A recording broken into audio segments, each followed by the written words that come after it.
अब मरियम ने इमरान खान की सरकार के कार्यकाल को जमकर कोसा और कहा कि जो लोग नवाज शरीफ के पॉलिटिकल करियर पर सवाल उठा रहे थे वो आज इतिहास के कूड़ेदान में पड़े हैं।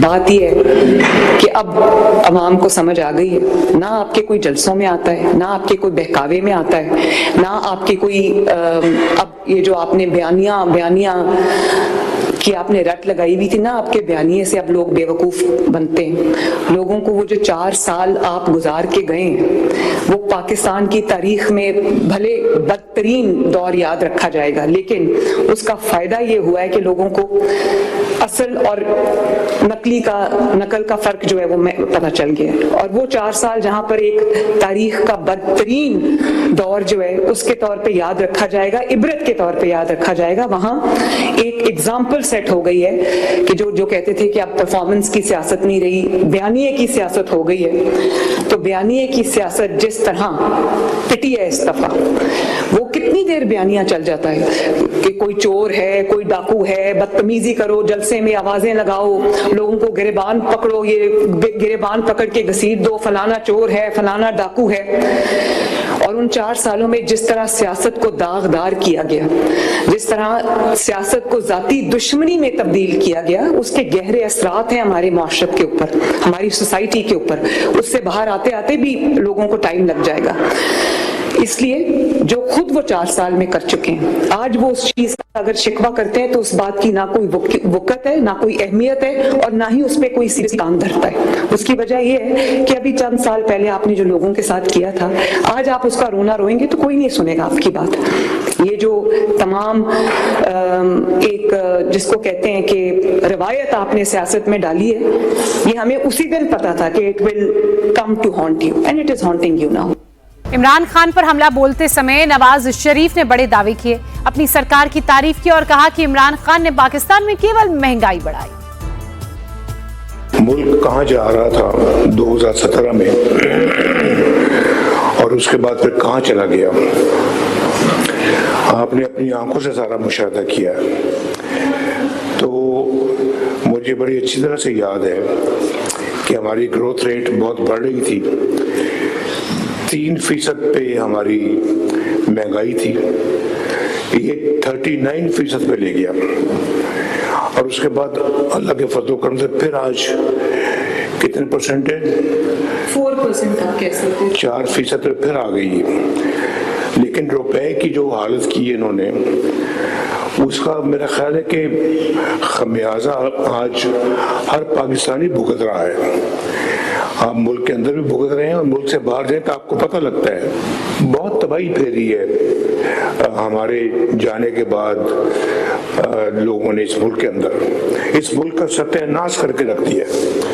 और जो मैंने अभी कहा है कि बदतमीजी, बदतहजीबी, दंगा फसाद और फितने, तो पाकिस्तान का क्या कहते हैं बिल्कुल निकाल दिया इन्होंने बुरी तरह से। हमारा जो है ना जी दिवालिया, अगर वो तरक्की की रफ्तार हमारी रहती तो आज पता नहीं हम कहाँ पहुंचे होते। ना हमें IMF को कोई फिक्र होता, ना दुनिया के अंदर कोई हमारे फॉरेन एक्सचेंज का हमें कोई फिक्र होता। हमें तो आजकल यही फिक्र दे के बैठ गए हैं कि हमारे रिजर्व्स कितने हैं, IMF हमें ये करने देगा या नहीं करने देगा। तो हम खुद कई फैसले खुद नहीं कर सकते। तो बहुत सारे फैसले हमारे यानी कि गैरों के हाथ में, और गैरों के हाथ में इन्होंने दिए हैं, हमने नहीं दिए, इन्होंने दिए। जो पाकिस्तान का जो हाल था 2017 में, 2018 में, 18 से लेके फिर 22 तक क्या होता रहा पाकिस्तान में, वो सारी जिम्मेदारी इनके सर है। आरोप तो बहुत लगा दिए हैं, अपनी वाहवाही भी कर दी है खुद, लेकिन सबसे बड़ा सवाल तो यह है कि पाकिस्तान की सरकार इमरान खान को लेकर कुछ खुलकर बोलने को तैयार क्यों नहीं है।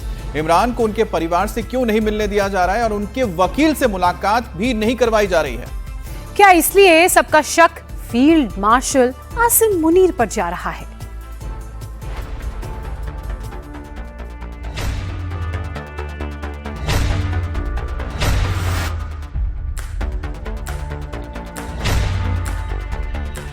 रिहा करो, रिहा करो, रिहा करो, रिहा करो, रिहा करो।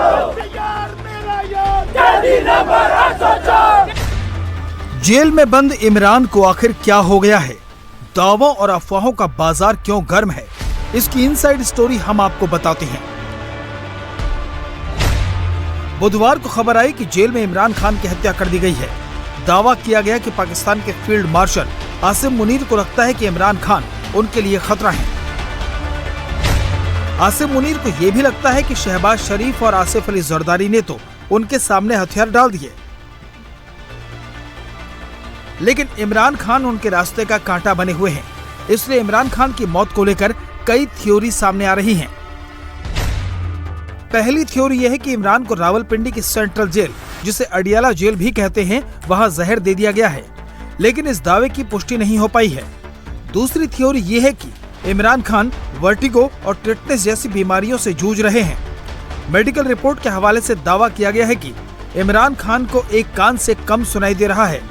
तीसरी थ्योरी ये है कि कोर्ट की इजाजत के बावजूद इमरान की बहनों को उनसे नहीं मिलने दिया जा रहा, उस वकील से भी नहीं जिससे पहले लगभग हर 15 दिन में इमरान मिलते थे। इमरान खान को अडियाला में है या उनको कहीं शिफ्ट कर दिया। जब हमें इस किस्म हम इसकी अफवाहें सुनते हैं तो यकीनन हमें कंसर्न होता है, चले मिलवाते नहीं है। पिछले हफ्ते किसी ने हमें आगे कहा कि तब तक नहीं आपको मिलवाएंगे जब तक आसिम मुनीर की नोटिफिकेशन नहीं हो जाती। अगर मुलाकात ना करने दी हम नहीं उठेंगे, बिल्कुल बैठेंगे, हम रात भी बैठेंगे, दिन भी बैठेंगे, हम यहाँ से नहीं उठेंगे। क्या करें फिर? घसीट लें, मार लें, हम नहीं उठेंगे। पुख्ता दावा किया जा रहा है कि इमरान के साथ कुछ तो हुआ है जिसको मुनीर की फौज और आईएसआई छुपा रही है। उसकी वजह भी बताई जा रही है। पहली वजह, इमरान खान को डॉक्टरों से नहीं मिलने दिया जा रहा। मार्च 2025 में पीआईएमएस अस्पताल की मेडिकल टीम ने उनकी जांच की थी, लेकिन पीटीआई का दावा है कि ये मेडिकल चेकअप दिखावा था। इसके बाद किसी विश्वसनीय डॉक्टर को उन्हें जांचने नहीं दिया गया, जबकि कोर्ट ने साफ आदेश दिया था कि उन्हें हफ्ते में 2 बार परिवार, वकीलों और दोस्तों से मिलने दिया जाए। उनकी सेहत के हालात को लेकर गंभीर सवाल उठने लगे हैं। मेरा जो शक है, जो यकीन में बदलता जा रहा है, मुझे ये लगता है कि खान साहब को, अल्लाह ना करे ऐसा हो, मुझे ये लग रहा है कि खान साहब को कहीं इन्होंने अडियाला जेल से शिफ्ट ना कर दिया हो, क्योंकि हमें ये उनके पुलिस ये कह रही है, बहुत भारी नफरी यहाँ पे मौजूद है, पुलिस वैन भी मौजूद है, हमारे कारकुनान हजारों की तादाद में इस वक्त भी मौजूद हैं। उनको 4 कारकुनान को पुलिस आगे से जाके गिरफ्तार करके लेकर गई है। अभी इमरान खान के रहस्यमय हालात की खबरों के बीच मुनीर की अचानक बुलाई गई मीटिंग ने भी कई कयासों को जन्म दे दिया है। इस मीटिंग में आईएसआई, मिलिट्री इंटेलिजेंस और गृह मंत्रालय के सीनियर अफसर मौजूद थे। बैठक का एजेंडा सार्वजनिक नहीं किया गया। इमरान खान को 5 अगस्त 2023 को फौज के खिलाफ बगावत के लिए उकसाने के इल्जाम में अरेस्ट किया गया था। उसके बाद से वो कभी जेल से बाहर नहीं आ सके।